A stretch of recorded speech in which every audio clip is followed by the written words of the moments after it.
Hi friends, welcome to Deepika reviews. ఈ video మీకు నచ్చినట్లయితే వీడియోని లైక్ చేసి షేర్ చేసి సబ్స్క్రైబ్ చేసుకోవడం మర్చిపోకండి. జయనందన్ ఇంట్లోకి వచ్చేసరికి జాను నిద్రపోతూ ఉంటుంది. జాను జాను అని పిలుస్తూ ఉంటాడు. జాను కళ్ళు తెరవకపోవడంతో అత్తయ్య, జానుకేమైంది? జాను అప్పుడే పడుకుందేంటి అని జయనందన్ అడుగుతూ ఉంటాడు.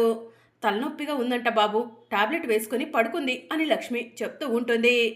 జాను జాను అని జయనందన్ జానుని నిద్ర లేపబోతూ ఉండగా జాను ఒళ్ళు వేడిగా ఉంటుంది. అది చూసిన జయనందన్, అత్తయ్య, జానుకి జ్వరం కూడా వచ్చింది, వెంటనే హాస్పిటల్కు తీసుకెళ్దాం అని జయనందన్ అంటూ ఉంటాడు. అప్పుడే జాను మెల్లగా కళ్ళు తెరుస్తుంది.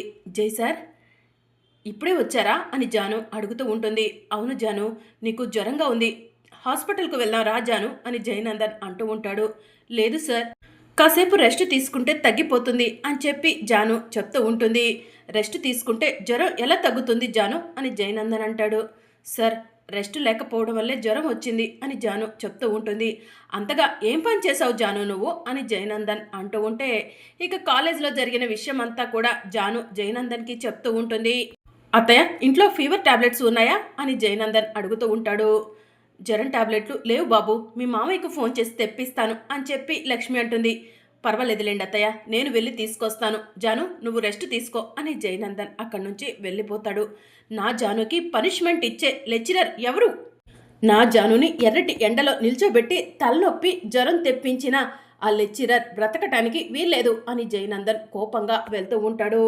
ఇక మార్నింగ్ అవుతుంది. కీర్తి తులసి దగ్గరకు వెళ్ళి, తులసి, ఈరోజే కదా జడ్జి గారు మనకు ఇచ్చిన 2 రోజుల గడువు పూర్తయ్యేది. ఈరోజు హరీష్ని కోర్టుకు తీసుకెళ్తారు. కోర్టులో మన దగ్గర ఉన్న సాక్ష్యాన్ని చూపించి హరీష్ని నిర్దోషిగా బయటికి తీసుకొస్తారు కదా అని కీర్తి అడుగుతూ ఉంటుంది. తీసుకొస్తాం వదిన అని చెప్పి తులసి అంటూ ఉంటుంది. తులసి, హరీష్ బయటికి రాగానే నేను హరీష్ని చూడాలి అని కీర్తి చెప్తూ ఉంటుంది. అన్నయ్య బయటికి రాగానే నువ్వు అన్నయ్య కలిసే ఏర్పాటు నేను చేస్తాను, నువ్వు టెన్షన్ పడకు వదిన అని చెప్పి తులసి చెప్తూ ఉంటుంది. Thank you Tulasi, thank you so much అని కీర్తి అంటుంది. ఇక మరోవైపు పోలీసులు కూడా హరీష్ని కోర్టుకు తీసుకెళ్ళటానికి అన్ని ఏర్పాట్లు చేస్తారు. వెళ్ళే ముందుగా ఎస్ఐ కానిస్టేబుళ్లకు గన్నిచ్చి, నేను కోర్టుకు రావటం కుదరట్లేదు, కానీ కోర్టుకు వెళ్లే దారిలోనే ఈ హరీష్ గడిని ఎన్కౌంటర్ చేసేయి అని చెప్పి చెప్తూ ఉంటారు. ఎన్కౌంటరా? ఎందుకు సార్ అని కానిస్టేబుల్స్ అడుగుతూ ఉంటారు. పైనుంచి ఆర్డర్స్ అయ్యా బాబు, చెప్పింది చెయ్యండి అని ఎస్ఐ చెప్తూ ఉంటాడు. అర్థమైంది సార్, వీడికి డబ్బులు ఇచ్చిన ఆ బసవరాజు గారే వీడిని ఎన్కౌంటర్ చేపిస్తున్నారు కదా అని కానిస్టేబుల్ అడుగుతూ ఉంటాడు. అవునయ్యా, అర్థమయ్యేలా క్లియర్గా చెప్పాలా ఏంటి మీకు అని ఎస్ఐ అంటాడు. సరే సార్, బసవరాజు గారు చెప్పిన తర్వాత ఇక మనం ఎన్కౌంటర్ చేయడమే మంచిది, చేసేద్దాం సార్ అని కానిస్టేబుల్ గన్ను తీసుకొని దగ్గర పెట్టుకుంటారు. ఇక హరీష్ని కోర్టుకు తీసుకెళ్తూ ఉండగా సడన్గా కానిస్టేబుల్ ఒకరి చేతుల్లో నుంచి ఒకరు గన్ను మార్చుకుంటూ ఇక ఎన్కౌంటర్ చేసేద్దామా అని హరీష్ వినేలా మాట్లాడుకుంటారు. ఆ మాటలను విన్న హరీష్ కంగారు పడుతూ, వీళ్ళు నన్ను కోర్టుకు తీసుకెళ్లట్లేదు, ఎన్కౌంటర్ చేసి చంపాలనుకుంటున్నారు, వీళ్ళ నుంచి నేను ఎలాగైనా తప్పించుకోవాలి అని మనసులో అనుకొని, సార్ వాష్రూమ్ వస్తుంది అని అంటూ ఉంటాడు. వెళ్ళి రాయ్యా అని కానిస్టేబుల్ చెప్తారు. ఇక హరీష్ కారు దిగి అట్నుంచటే పారిపోతూ ఉంటాడు.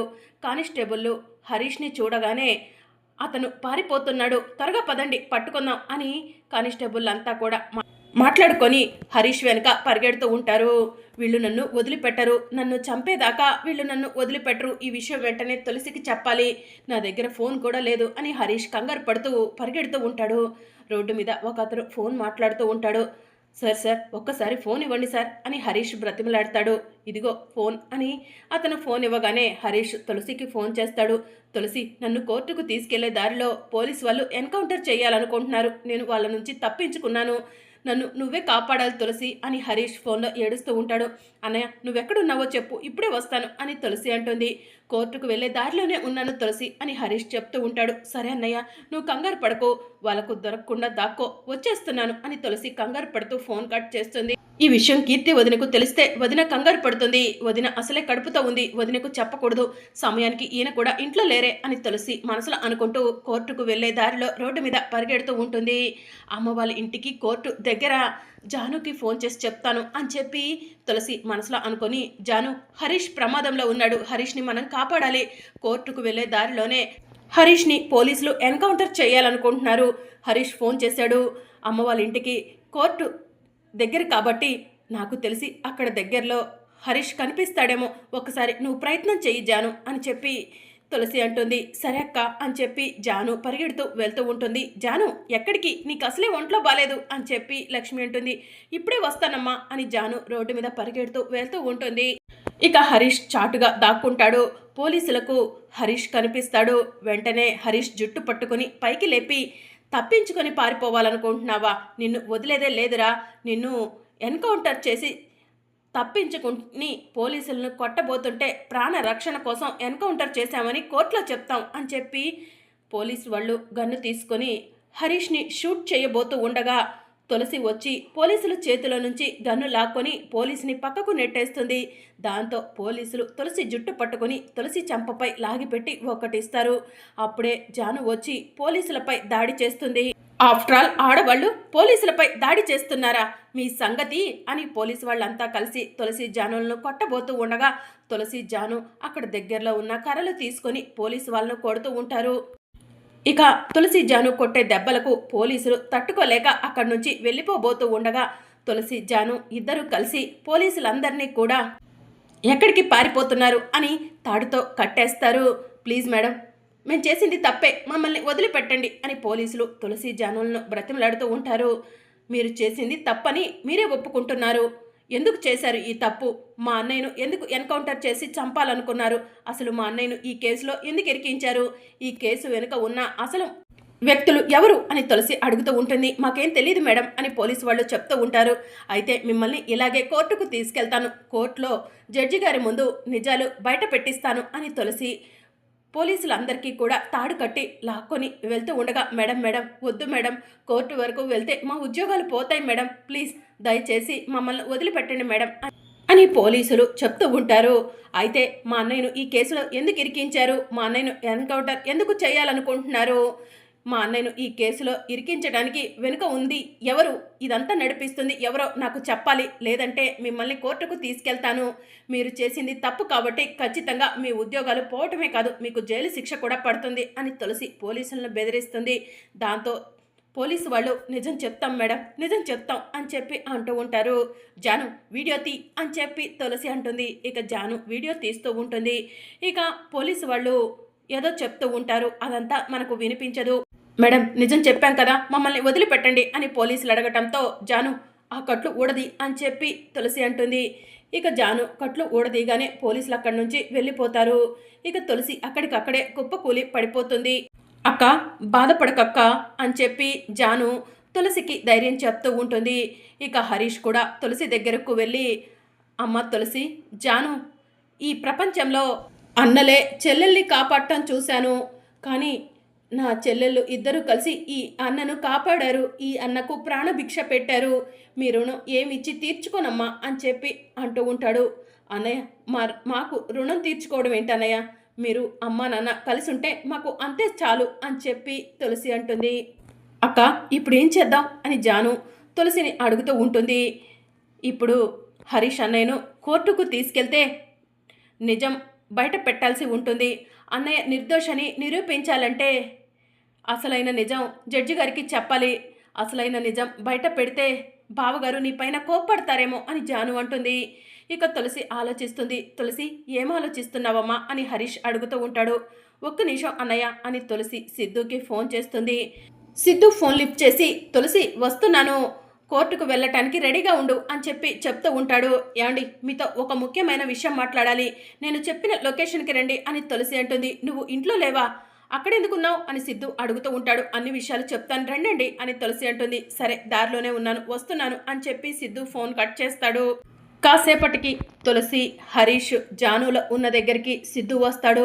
తులసి ఏంటి బావగారు మీ దగ్గర ఉన్నారు, పోలీసులతో కలిసి ఈ పాటికే కోర్టుకు వెళ్ళుండాలి కదా అని సిద్ధు అంటూ ఉంటాడు. ఏమండి, మనకి ఇంకొక సాక్ష్యం దొరికిందండి అని తులసి అంటుంది. సాక్ష్యం దొరికిందా? ఏం సాక్ష్యం అని చెప్పి సిద్ధు అడుగుతూ ఉంటాడు. మీరే చూడండి అని తులసి జాను ఫోన్లో వీడియోని సిద్ధుకి చూపిస్తూ ఉంటుంది. ఆ వీడియోలో పోలీసులు ఈ కేసులో ఉన్న హరీష్ని ఎన్కౌంటర్ చేయమని చెప్పింది బసవరాజు గారు. బసవరాజు గారే డబ్బిచ్చి హరీష్ని ఈ కేసులో ఇరికించమని చెప్పారు. మా తప్పేం లేదు. బసవరాజు గారు ఇచ్చిన డబ్బుకి కక్కుర్తి పడి హరీష్ని ఈ కేసులో ఇరికించి హరీష్ని కోర్టుకు తీసుకెళ్లటం కంటే ముందే ఎన్కౌంటర్ చేయమన్నారు. అందుకే ఎన్కౌంటర్ ప్లాన్ చేశాము అని పోలీసు వాళ్ళు చెప్తూ ఉంటారు. అది అంతా కూడా సిద్ధు చూస్తూ ఉంటాడు. ఆ వీడియోని చూసిన సిద్ధు షాక్లో ఫోన్ని కింద పడేస్తాడు. ఏమండి, ఏమండి అని తులసి అంటూ ఉంటుంది. సిద్ధు కుప్పకూలి కూర్చుంటాడు.